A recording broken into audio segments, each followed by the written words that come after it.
بسم الله والحمد لله وصلى الله وسلم على سيدنا رسول الله.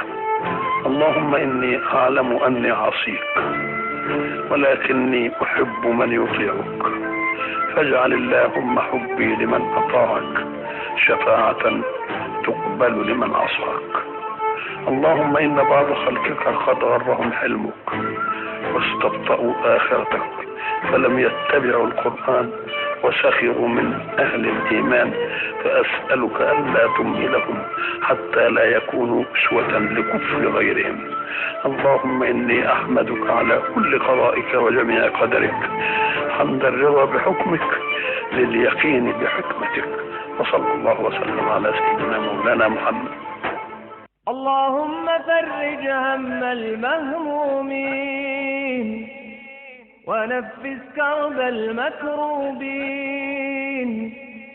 واقض الدين عن المدينين